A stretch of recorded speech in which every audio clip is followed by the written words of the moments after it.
Ladies and gentlemen, welcome back to Data Dispatch and Holy Toledo. Never a dull day in the market. Starting with, we have a big enterprise deal with Palantir catching a headline with the U.S. Army. And this is a deal that could be worth up to 10 billion over 10 years. We'll be talking about the details of that. You have big earnings from Mag 7 companies today. Apple and Amazon both reporting earnings. Some volatility in the after hours. IPO, Figma, going absolutely berserk. IPOs in 2025 have been relentless. And you also have tariffs being imposed midnight tonight. As what we've seen historically, August typically calls for more of a type of cooling off for the S&P 500, especially with the index since the tariff turmoil back in April has been on a crazy big rally. What we're seeing here is this market starting to get a little bit tired out, especially with the FOMC meeting. It looks like Powell is in no rush to cut any type of rates. The market does want a rate cut, and the probability for that is starting to dwindle. So let's talk about everything that we're seeing on the radar, what we're kind of reacting to, what my personal reaction is, and what I'm doing. So hit that like button, subscribe for daily videos, and pop it up on the screen here. Palantir currently sitting around these all-time highs. You can see here at 158.35. Not much to say in terms of these technical trading patterns. We know that Palantir does have some resistance at about 160 and is consolidating here near these record levels and high valuations. We know valuations kind of been disconnected from Palantir. One of the big things that we do have is a big deal that was announced today in terms of an announcement with the U.S. Army. Palantir, what we've seen though, every time it gaps up another $10 or gets that momentum push to another, $10 level, incremental level up, it kind of has a stair-step approach where it consolidates here, and it's kind of hard to bring Palantir down. Of course, the risk for downside potential is starting to rise just with the cooling off of the August type of historical period, August, September, before you kind of lock and reload for that Santa Claus rally. But in terms of that, you also have earnings. We'll be talking about that. So where Palantir sits right now is at a very interesting spot. Looking here, here's the U.S. Army deal. It's worth up to $10 billion over 10 years to streamline military software contracts. This is the largest Department of Defense software award in the history, which is interesting because recently we just saw that the government was going to be possibly trying to look and not have as much reliancy on, Palantir, but doesn't look like that with the Army here. So what you see here, Palantir, this enterprise, what it does is it consolidates 75 contracts, 15 prime contracts, and 60 related contracts into one big single contract.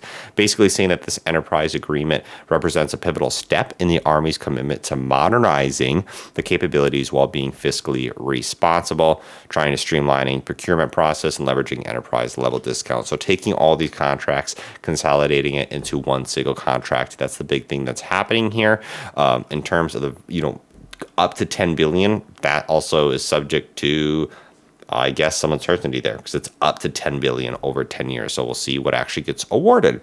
But nonetheless, good to see some headlines coming out here for Palantir. August 4th, post-market, Monday. It's going to come quick here. Earnings per share estimated from the street at normalized here at 14 cents, correlated with a revenue of 939 million. What we do know for Palantir, where it currently trades in the overnight hours, it's down a little bit here, 157, as we see futures that are kind of coming down a little bit.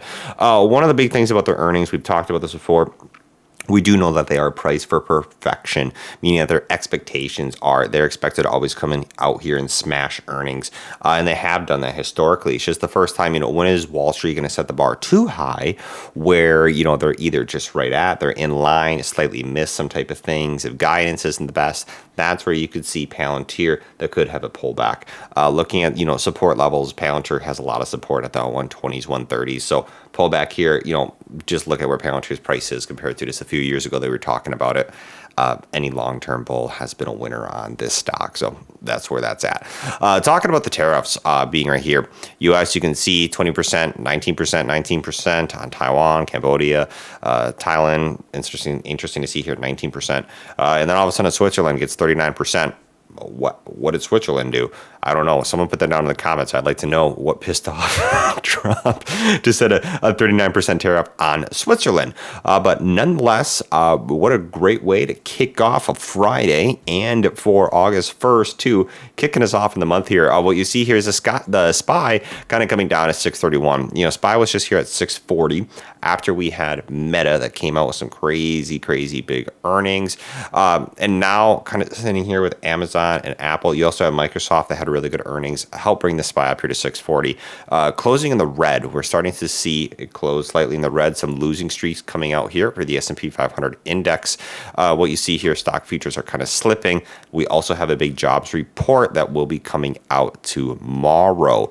Now, in extended trading, we'll be talking about this in just a few moments. Amazon tumbled more than 6%, even though they beat earnings. We'll be talking about those details here. Light operating income, and for the current quarter, Apple, we're seeing actually their shares are doing decently in the after hours at 2%. I was a little questionable on Apple just because we haven't had a ton of announcements on them, and I think they're kind of laying behind in the AI race. They did kind of address that.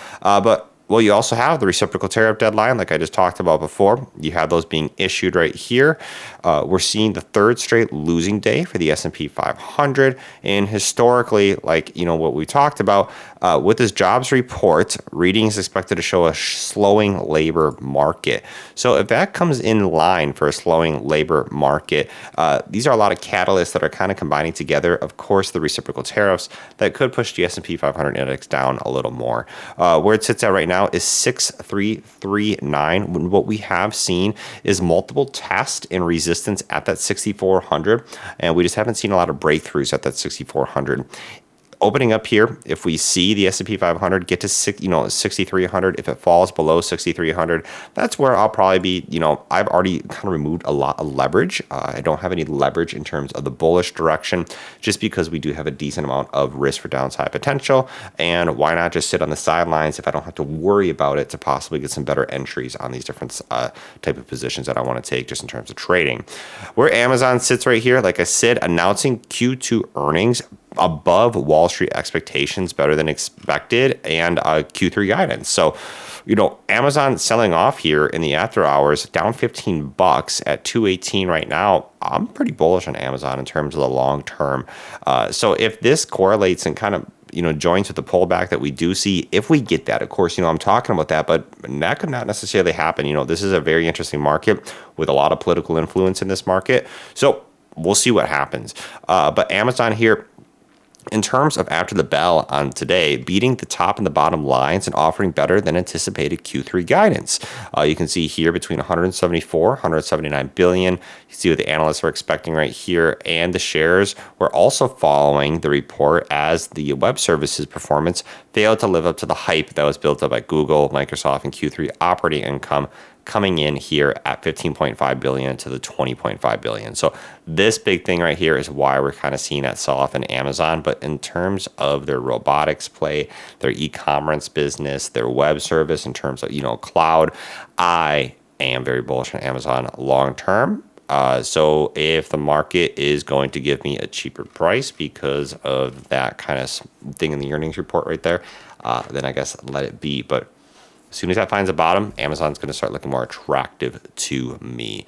Apple right here, beating Q3 expectations on strong iPhone sales. And iPhone sales actually came in stronger than I was personally expected. I do have a little bit of a bias on Apple in terms of I'm not a big Apple product fan. I'm not, some of the Apple fans are hardcore. Every product they have is Apple based. I'm just not like that. More of an Android and like the freedom to choose what devices I can use. So what you see here, Apple earnings, you see $1.57 on the revenue of $94 billion. I mean, hey, the revenue is looking pretty good here, anticipating earnings. What was estimated was at $1.43. The iPhone sales is what kind of, I think, surprised a lot of people. At $44 billion right here, you can see versus the expectations of $39.8 billion. So in terms of Apple, the big question, is what is going to be their kind of move on AI, and that's what we're kind of expecting. What we did see, it's time for Cook to face the new reality of this morphing AI-driven tech landscape, because what we have Dan Ives saying from Wedbush saying if they do not change, it's going to be a black eye for Apple, and I would agree. He talked about possibly, Apple to purchase AI startup, the Perplexity AI. Are they too late to kind of develop their own type of AI that can keep up with the other Mag 7s?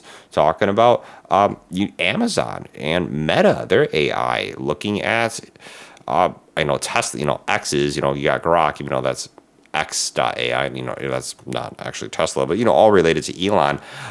In terms of these other AI systems, they're becoming very advanced. And in terms of what Apple's going to be doing, do they need to purchase some type of a startup? I think they're more willing to, and investors did like this. And what you're seeing here, Apple at 212 right now, up about 450 in the after hour. So we'll see what plays out there in terms of what they bring to the table. If you guys know more information, I don't follow Apple a ton, so I could be missing something. Please leave it down in the comments. I want to make sure everybody gets everything that they need.